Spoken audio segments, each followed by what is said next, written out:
राम कबीर। कुछ दिनों से हमारी यात्रा कबीर के संग संतों के बारे में हो रही थी, संतों की खोज के बारे में हो रही थी, संत के लक्षण के जानने के बारे में हो रही थी। आज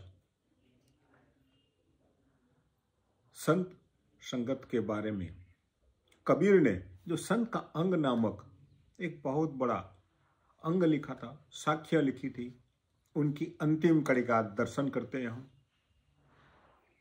तो कबीर ने अंतिम कड़ी में क्या कहा है?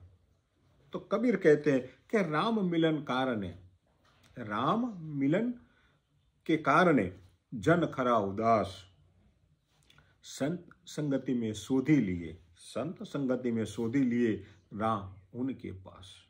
राम कहाँ है? राम कहाँ मिलेगी? तो उनका अंतिम ठिकाना कबीर ने बताया कि कबीर कहते हैं कि राम मिलन के कारण, दो कारण बताते हैं कबीर कि राम को कौन ढूंढ सकता है और कौन ढूंढता है।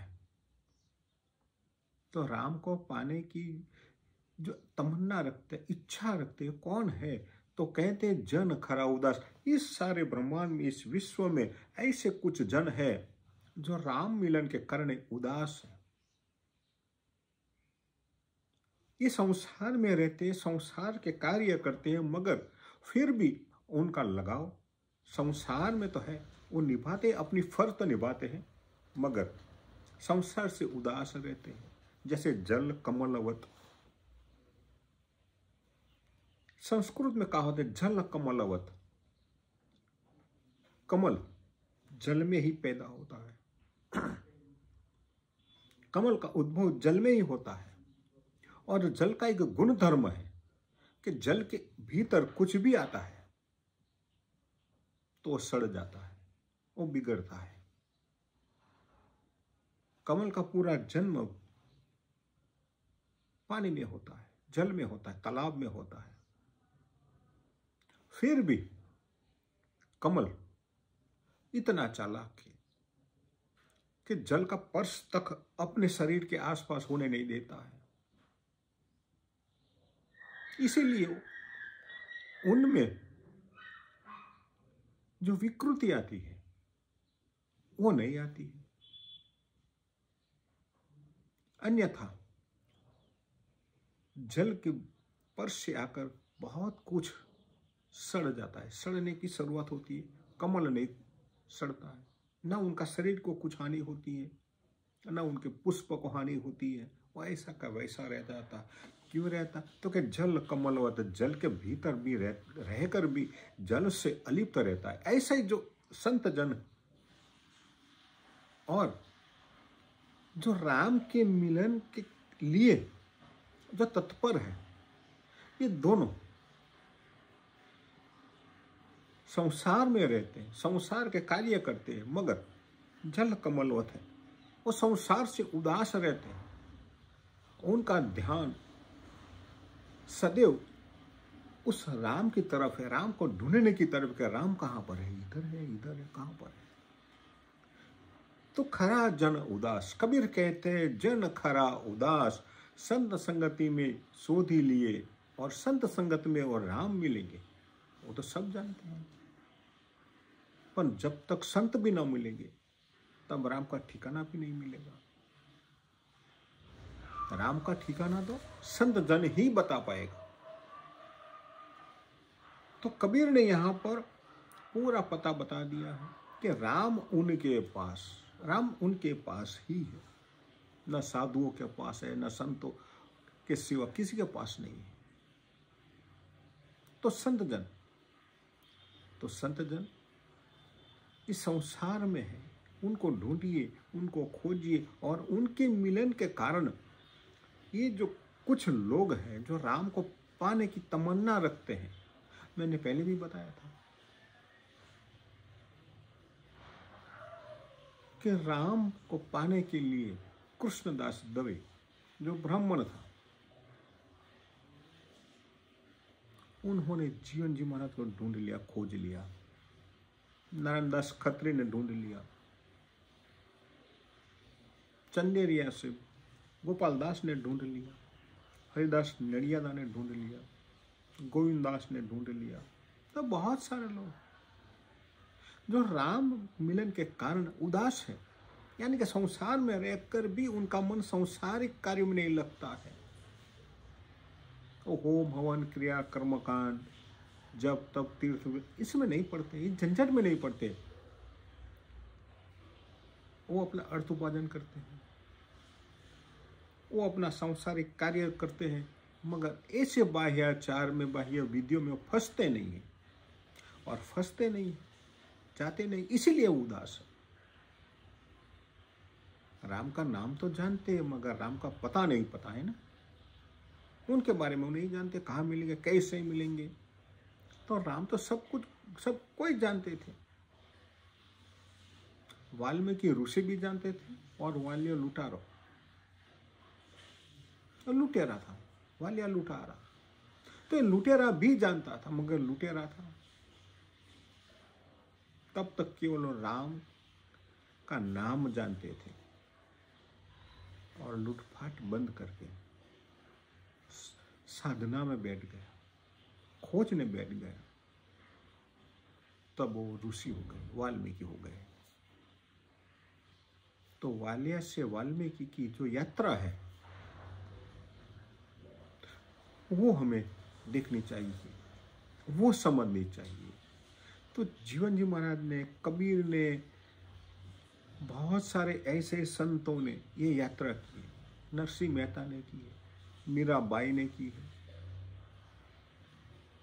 वो महारानी थी। राम को तो जानती थी मगर उनको ये भी पता था कि संत की संगत में ही मुझे मिलेंगे, तो उन्होंने राजमहल छोड़ दिया।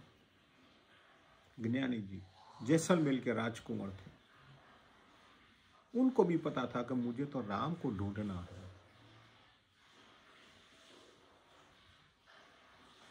तो महल में नहीं मिलेंगे, तो महल से निकलकर बाहर निकल गए, गुजरात तक चले आए। तभी जाकर कबीर ने उनको राम का दर्शन करवाया।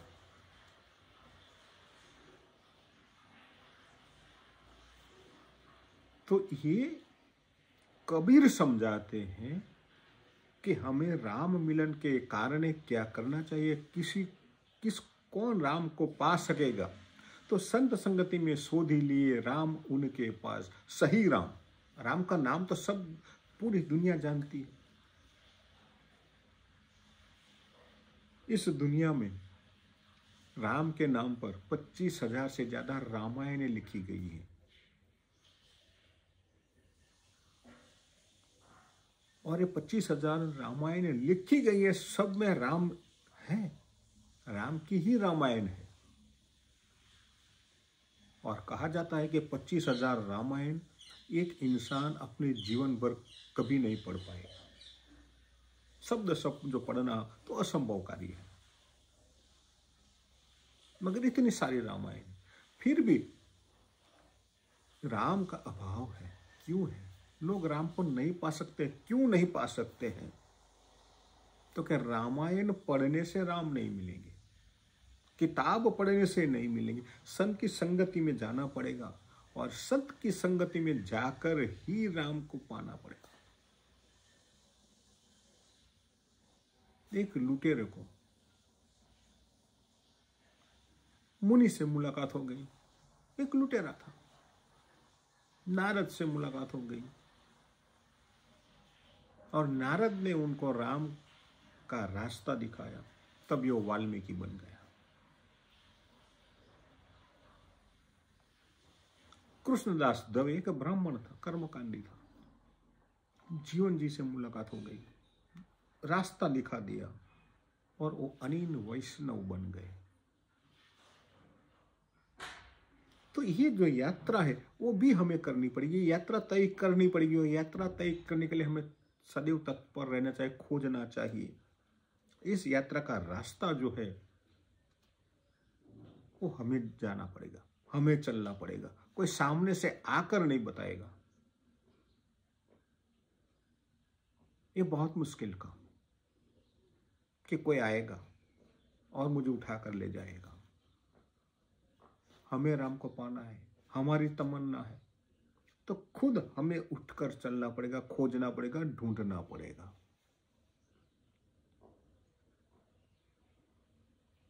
तो याद रखिए, कबीर ने बहुत सटीक तरीके से राम को पाने का रास्ता दिखा दिया है, राम मिलन का मार्ग बता दिया है।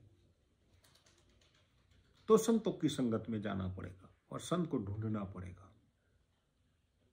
और ये अंतिम कड़ी है कबीर की संतों के बारे में। अगले दिन और कुछ देखेंगे और कुछ यात्रा करेंगे, मगर आज ही हम संत का जो अंग है उनका समापन करते हैं।